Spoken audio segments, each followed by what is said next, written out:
সুন্দরবনের গভীরে এক নির্জন স্থানে মা হরিণ তার ছোট্ট শাবকটিকে নিয়ে বাস করত। শাবকটি মাত্র জন্মেছে, নরম এবং ছোট ছোট পা নিয়ে সে ঠিকমতো হাঁটতে পারে না। মা হরিণের কাছে সে ছিল পৃথিবীর সবচেয়ে মূল্যবান সম্পদ। শাবকটির জন্য প্রতিদিন মা হরিণ খাবারের সন্ধানে যেত এবং খাবার খেয়ে শক্তি সঞ্চয় করে ফিরে এসে শাবককে দুধ পান করাতো। এভাবে চলছিল তাদের দিন। শাবকটি মায়ের কাছে নিরাপদ অনুভব করত, কারণ মাই ছিল তার একমাত্র আশ্রয়। একদিন ভোরবেলায় মা হরিণ খাবারের খোঁজে বের হলো। শাবকটি তখন ঘুমিয়েছিল। ঘুম থেকে উঠে দেখলো তার মা তার পাশে নেই। সে মৃত শব্দ করে ডাকতে লাগলো, কিন্তু কোনো সাড়া পেল না। সময় ফুরানোর সাথে সাথে মা হরিণ সাধারণত আধা ঘন্টার মধ্যে ফিরে আসতো, কিন্তু আজ আর ফিরে আসলো না। 1 ঘন্টা, 2 ঘন্টা, 3 ঘন্টা পেরিয়ে গেল, মা আর আসলো না। শাবকটি তার মায়ের অপেক্ষায় বসে রইল। ক্ষুধা আর ভয় তার ছোট্ট মনকে ধীরে ধীরে ঘাস করতে লাগলো। শাবকটি চেষ্টা করলো উঠে দাঁড়াতে। তার মনে হলো হয়তো মা আশেপাশে কোথাও আছে, কিন্তু দুর্বল পা নিয়ে বেশি দূর এগোতে পারলো না। সে আশেপাশের ঝোপঝাড়ের দিকে তাকিয়ে মাকে খুঁজতে লাগলো। চারদিকে শুধু গাছের পাতার ঝিরঝির শব্দ।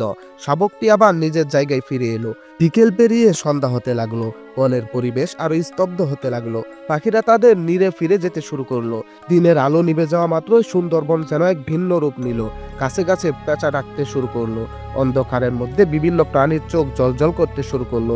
শাবকটি আরো বেশি ভয় পেতে লাগলো। ক্ষুধা আর ভয় তাকে আরো বেশি দুর্বল করে দিল। শাবকটি কাঁদতে লাগলো।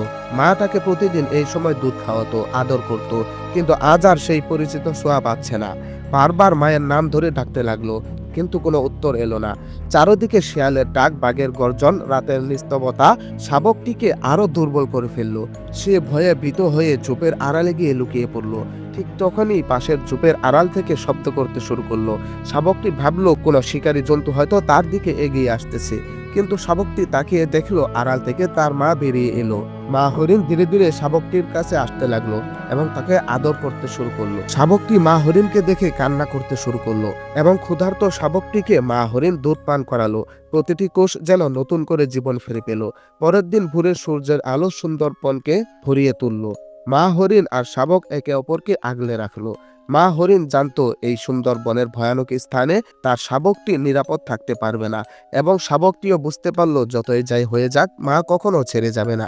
এই গল্পটি শুধু সুন্দরবনের না, এটি ভালোবাসা, অপেক্ষা আর বিশ্বাসের গল্প।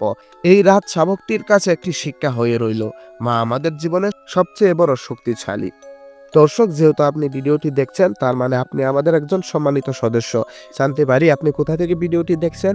তো আজকের মতো এখানেই বিদায় নিচ্ছি। দেখা হবে নতুন কোনো সময়, নতুন আরো একটি ভিডিও নিয়ে। সেই পর্যন্ত ভালো থাকবেন, সুস্থ থাকবেন। আল্লাহ হাফিজ।